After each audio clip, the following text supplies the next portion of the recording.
থাকো দীর্ঘজীবী হও। বলি ঠাকুর আচ্ছা হঠাৎ করে কেন আমি ডাকছি না কি হয়েছে এই কারণে ওইটাকে মনে মনে মরিষ্কার করেছি, আমি অবশ্যই ভক্তবিন্দুর বাড়িতে বটধামে। তাই তুমি বাড়িতে থাকো, আমি বটধামে। আপনি বর্তধামে যাবেন আর আমি হচ্ছে কৈলাসে থাকবো, তাই না?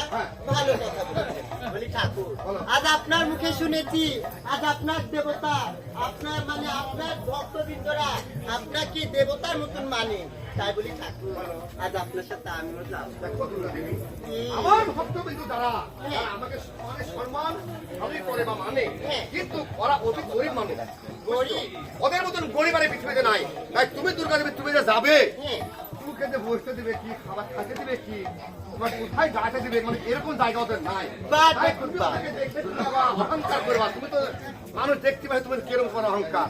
বলি ঠাকুর আজ আমি দুর্গা দেবী জগৎ মাতা জগৎ জননী, আজ আমি হচ্ছে সবার মা, আজ আমি আমার ভক্তবিন্দুর বাড়িতে যাব, তার আসন থাক সে না থাক, আমি কি মা না? আমি কি যেতে পারি না? আপনাকে যেরকম সম্মান করবে আমাকে ওরকম সম্মান করবে।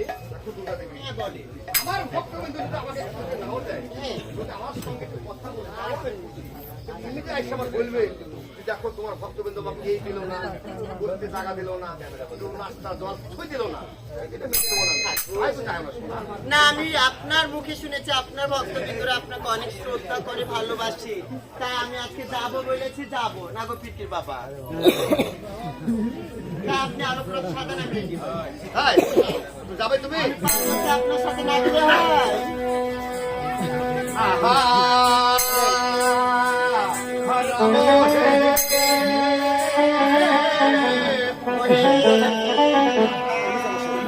ওরে মায়ের আলোক রাখো ছায়া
কবে?